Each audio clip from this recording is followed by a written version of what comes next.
Perdu de vieux? Jamais. Le 2 juin 2022, Nicolas Perrac a sorti, non pas un nouvel album, mais son 4e roman inédit, intitulé Sans oublier qu'un jour on s'est aimé, paru aux éditions L'Archipel. Depuis toujours, jouer avec les mots est une passion folle pour l'auteur et chanteur, notamment connu pour son inoubliable So Far Away From Hell.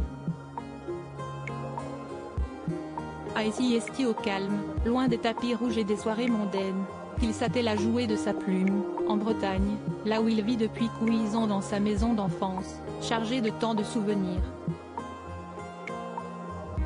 Je vis, tout simplement. Il avait posé le pied dans la ville de Montréal avant de ressentir, à la mort de son père, le besoin fou de retrouver ses racines. Je vis, tout simplement, explique-t-il dans les pages du magazine France Dimanche. Je me lève tôt. J'accompagne ma fille au lycée, j'écris tous les jours, je regarde des films, je marche beaucoup avec mon chien et je suis en concert, de temps à autre.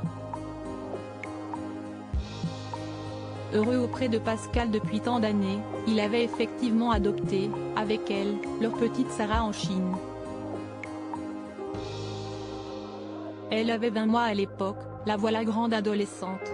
De nombreuses transfusions pour Nicolas Perrac bien sûr, chaque membre de la famille a mal vécu ces derniers mois.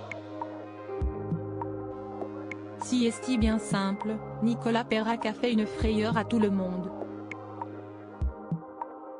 Tout particulièrement son état de santé puisqu'il a été atteint d'une leucémie lymphoïde chronique, un cancer du sang qui affecte les cellules du système immunitaire dont il a craint la récidive. Mais où en est, aujourd'hui, l'artiste de 73 ans? Je suis en rémission complète après avoir fait 4 chimiothérapies, assure-t-il, toujours chez France Dimanche. J'ai eu ensuite une maladie auto-immune qui s'est traduite par une baisse anormale du taux d'hémoglobine, ce qui m'a valu de nombreuses transfusions. Mais désormais je vais mieux. J'ai juste un suivi régulier. Chacun peut donc, enfin, dormir sur ses 2 oreilles. Retrouvez l'interview intégrale de Nicolas Perrac dans le magazine France Dimanche du 10 novembre 2022.